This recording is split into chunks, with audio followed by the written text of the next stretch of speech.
పత్రికా సోదరులందరూ కూడా.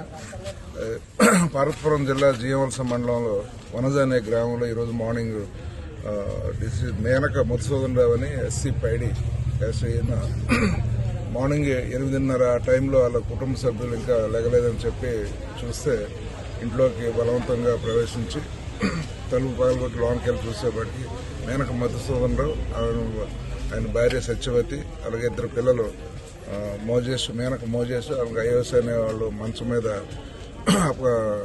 అన్కాన్షియస్ స్టేజ్లో ఉండగా గుర్తించి దాంట్లో కొన ఊపిరితో ఉన్నారని చెప్పి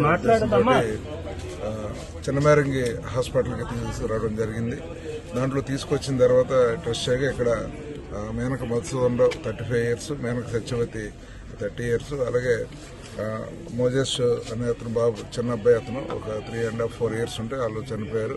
అయోష అనే అమ్మాయి మాత్రం కొద్దిగా క్రిటికల్ కండిషన్స్ లో ఉంది. ఆవిడని పార్వతీపురం ఫర్దర్ చికిత్స నిమిత్తం ఇక్కడ చిన్నమేరంగి హాస్పిటల్ నుంచి షిఫ్ట్ చేయడం జరిగింది.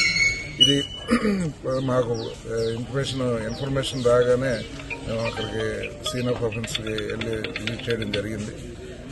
ఇంకా కారణాలు వీరి మరణానికి కారణాలు తెలియాల్సి ఉంది. ఇంకా ఇది పిఎం అయితే గానీ మనం చెప్పలేము. సస్పిషియస్ గా ప్రస్తుతానికి మరణ కారణం ఏంటి తెలియదు కాబట్టి పిఎంకి మనం ఇక్కడ ఏర్పాటు చేయడం జరుగుతుంది. చరిత్ర సృష్టించినోడు ఇప్పుడు ఆ చరిత్రని తిరగరాయబోతున్నాడు.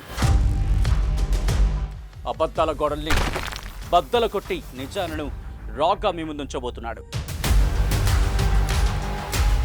నిజమైన వార్తల కోసం వెంటనే డౌన్లోడ్ చేసుకోండి రా యాప్ని.